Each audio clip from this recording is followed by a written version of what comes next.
Calidad de Vida es una presentación de Clínica Suizo-Americana.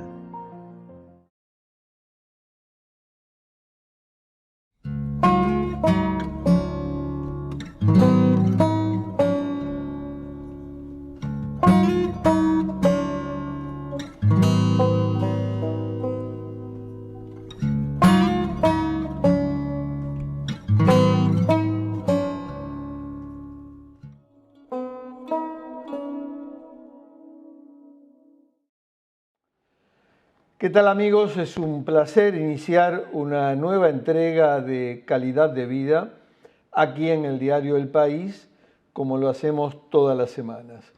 Y hoy vamos a hablar de un tema muy importante. Vamos a hablar de la depresión, vamos a hablar del ego-suicidio y del suicidio. Y para ello hemos convocado a una experta que es una amiga de la casa, que ha estado muchísimas veces en Calidad de Vida en estos años, que es Daniel Restano, máster en Psicología Clínica Junguiana. Un placer, Daniela. Bueno, igualmente para mí poder hablar de un tema tan relevante y desde una mirada capaz que un poquito más optimista o por lo menos un enfoque a más para poder trabajar con esa pandemia silenciosa que estamos viviendo hoy en día. Sí, la pandemia silenciosa, Daniel, es la depresión. Es la depresión, pero y el suicidio. Y el suicidio, con tasas altísimas en nuestro país. Digamos, estamos en los primeros lugares en América Latina. Digo. Y en el mundo también estamos muy mal rankeados en realidad. En los primeros lugares a nivel mundial y en los primeros lugares, yo no sé si ahora estamos en tercero o segundo lugar en tasas de suicidio en América Latina. De América Latina. Sí. Partamos de la base de la depresión. ¿Depresión es sinónimo de qué, Daniel? Primero que nada, yo creo que nosotros estamos en una sociedad en donde no hay lugar para conectarse con los sentimientos que no están acordes a lo que nos venden el afuera, de estar feliz, de tener que estar como en las redes sociales mostrando que estamos haciendo cosas, ser productivos. Y entonces se confunde muchas veces la depresión con la tristeza. La tristeza es un sentimiento normal de que las personas transitan a lo largo de la vida y desde un niño hasta un anciano puede tener situaciones que lo lleven a estar triste. Es muy distinto a la depresión, que es un cuadro clínico, psiquiátrico y que necesita tratamiento, tanto farmacológico y muchas veces como psicoterapéutico. Por ejemplo, el desgano, la falta de interés por situaciones que antes eran de gusto de la persona, más de un mes, sentimientos de que yo no soy valorado, de que yo no sirvo para nada, el pasado como muchas veces es muy negro, el futuro es más negro todavía y por eso lleva a los pensamientos suicidas. Y muy poco lugar para conectarse con esas emociones disgustosas o esos lugares que uno habitualmente no está habituado a conversar, a charlar, a entrar en contacto con las emociones. Y cada vez yo creo que estamos creando una sociedad que está anestesiada emocionalmente y no está permitido estar triste. Y si yo todo el tiempo voy como sobacando, como poniendo para abajo esos sentimientos, esas sensaciones disgustosas, eso se va haciendo como una olla de presión. Y si no doy lugar para que eso empiece a salir, ahí sí empezamos a tener cuadros más de depresión. La depresión puede ser endógena o exógena. Endógena cuando, por ejemplo, hay un desbalance químico en el nivel de serotonina, noradrenalina, y que son los receptores químicos. Por otro lado, puede ser por una causa, por ejemplo, de un desempleo, de una pelea, de bullying, o una enfermedad orgánica, que es lo que yo me dedico más que nada, son las enfermedades. Entonces es lo que yo más veo, pero no siempre es por eso. Daniel, me interesa una visión desde la psicología clínica junguiana. Junguiana, sí. Me interesa, y a la teleaudiencia y a los lectores del país también, tu encare. y contraponer el egocidio con el suicidio. Exactamente. Es una visión de que yo no he escuchado en otras teorías, en otras clínicas que trabajan con la psicología. Sí. Y lo que propone es aprovechar ese momento en donde la persona baja su energía y baja su interés hacia afuera, que empiece a volver a conectarse con esos aspectos de tristeza, de sentimientos no muy gustados, o que la sociedad o que la familia nos fue como sacando de foco y nosotros no nos conectamos. Y al estar como esa energía más en baja, contenidos a nivel más internos del inconsciente, lo que nosotros llamamos, empiezan a estar más cercanos a la conciencia y uno empieza a poder conectarse nuevamente con esas emociones, con esos sentimientos. Y lo que propone entonces la psicología junguiana es que uno, con ayuda de un psiquiatra y un psicólogo, primero que nada, vos tenés que ver cuál es el riesgo, antes de empezar a plantear toda esa teoría que yo estoy, cuál es el riesgo de suicidio. Entonces, si la persona está muy deprimida y tiene muchas ideas de muerte, lo primero que tenemos que hacer es mandarla a un psiquiatra, empezar con una medicación y una vez de que la medicación empiece a hacer efecto, empezar a trabajar con esos contenidos que estaban dejados de lado, que son disgustosos, que uno no quiere trabajar, que no quiere ver, y empezar a dialogar, como nosotros decimos, a dialogar con la señora depresión y ver desde un lugar distinto qué es lo que ella nos tiene para decir, qué es lo que yo no estoy escuchando de mi mundo interno y qué cosas de mi pasado, de otros lados míos, yo he dejado de estar porque la sociedad, porque mis padres, porque mis abuelos, porque el lugar que yo ocupo no me dio ese lugar. Por ejemplo, yo era muy creativa, pero eso no está bien visto porque no da plata, porque no es productivo. O, por ejemplo, yo estoy ocupando un lugar en mi familia de que cuido de todos y me descuido de mí. Sí. Entonces, empezar a ver y a dialogar con esos aspectos y ver qué es lo que realmente esos aspectos tienen que ver con mi yo, con mi ser de hoy en día y que ya no tiene más que ver. Y ahí entra el término creado que es el egocidio. ¿Qué sería? En vez de cometer un suicidio, que toda la persona muere, es matar, dejar que se mueran esas partes mías que ya no tienen más que ver con mi yo actual. Sí. Y abrir mano de eso, pero uno no es que lo haga una cosa por gusto para sufrir, es porque uno aprendió de determinada manera, a ser de determinada manera, porque cree que está bien socialmente, porque logré un lugar, de repente el lugar de madre, el lugar de profesional, y solo me identifico con ese rol, con la persona, con esa máscara que nosotros ponemos para afuera. El problema es que a veces quedo tan pegado en eso que me olvido cuál es mi esencia.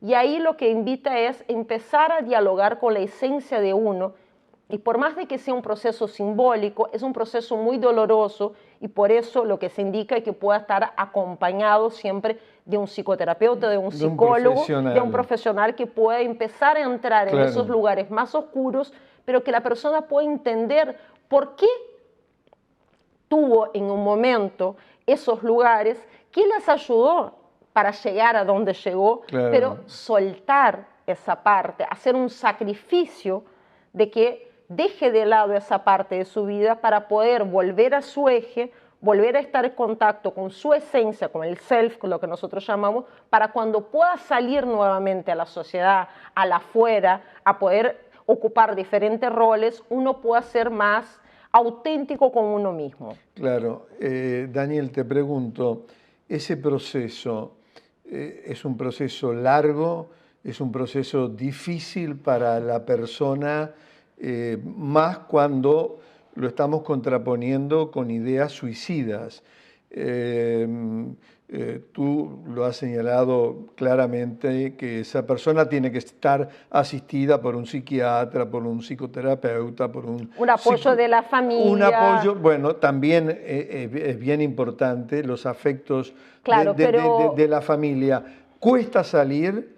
A ver, digamos, por más de que sea un proceso simbólico lo que yo estoy hablando, es un proceso doloroso Es en donde doloroso. la persona por momentos se siente realmente que la única salida es el suicidio, Es porque terrible. empezar a conectarse con esas partes más oscuras, más sombrías de uno, no siempre es lindo. Uno no quiere ver lo que no está bien en uno. Claro, Y claro. lo que nosotros estamos proponiendo es empezar a mirar de frente. Y ahí yo digo que siempre, cuando uno lo tiene algo por detrás, eso hace como el mito de las cavernas, que la sombra parece mucho mayor el monstruo, y al empezar a dialogar con esa situación dolorosa es la mejor manera para poder soltar y ver de cómo eso me está afectando, pero también de una manera amorosa y no tan dura como estamos en una Claro. sociedad que lo que está mal es como muy duro, de empezar a dialogar y empezar a tener como un espacio más amoroso con uno, de que eso fue algo que me sirvió, fue algo que fue aprendido, Claro. fue algo que yo dejé de lado, no adrede, porque uno no elige nunca sufrir. Pero a través de, si uno pone un sentido a ese sufrimiento, a esa parte, uno puede soltar en pro del crecimiento personal, que muchas veces se da a través de ese diálogo íntimo, que muchas veces es la primera vez que uno ve los lugares que ocupó, Claro. los lugares que está ocupando, y elegir responsablemente, pero amorosamente, qué lugar yo quiero seguir ocupando de acá para adelante. Daniel, esta técnica junguiana, ¿la aplicas tú? Sí, tengo un máster en psicología junguiana. Es una forma de terapia, igual que el psicoanálisis, igual que la terapia cognitivo-comportamental. Es una teoría basada en Carl Gustav Jung, que trabaja muchísimo con el proceso de individuación, que es la persona tornarse más acorde a sí misma, es encontrarse con su esencia. Con su esencia. ¿Y con qué resultados? A ver, la teoría junguiana, al igual que el psicoanálisis, que no está tan de moda hoy en día porque la gente no tiene tiempo o no quiere entrar tan en profundidad a tratar determinados temas más dolorosos. No es tan rápida como, por ejemplo, puede ser una terapia cognitivo-comportamental, que está muy bien indicada en muchos casos de depresión, pero ahí lo que yo estoy dando es una otra forma de trabajar cuando uno está dispuesto y quiere trabajar lo que está por detrás de la depresión, por debajo de la depresión, que es esos aspectos que fueron enseñados, que fueron adquiridos a lo largo de nuestra vida, a lo largo de los mandatos familiares, y También. que uno empiece como a dialogar y ser como más auténtico. Y apelamos mucho al yo adulto, por más que estemos trabajando con un adolescente, de la parte de que uno elige o no, y cuando está frente a esas situaciones, que también lo haga de forma consciente, no sea tomado por esos lugares, por esos roles que uno ocupa a lo largo de la vida, y muchas veces sin darse cuenta, en forma automática, que se va quedando como pegado. Por ejemplo, una persona que trabaja como policía y que es policía adentro, afuera de su casa, o una mamá de que es mamá de sus hijos, es mamá en su trabajo y que se preocupa por todos, pero deja de cuidarse a sí mismo. Entonces uno empieza a dialogar y ver cómo empezar a ser responsable y elegir cuándo quiero ir de determinada manera y no. No es un proceso fácil, no es un proceso rápido, pero generalmente tiene buenos resultados, por lo menos en la depresión, para ir acompañando y dando un sentido distinto a esa dolencia, a ese sufrimiento que es enorme, que las personas depresivas lo padecen. Una pregunta difícil. ¿Te ha tocado tratar pacientes con ideas suicidas muy cercanas a quitarse la vida, y esta técnica junguiana, y tú lo has evitado, esa persona ha cambiado sustancialmente su encare frente a la vida? Sería demasiado como agrandarme de decir de que yo... Pero es la verdad, Daniel. Bueno, pero he acompañado a más de un paciente a depresivo, en situación de riesgo sí, y lo que nosotros vamos viendo es de que la depresión generalmente lo va a acompañar, pero por lo menos empieza a poder dialogar con esos monstruos, con esos fantasmas, con esas figuras sombrías que tiene adentro, y la idea de suicidio ya no es más la única.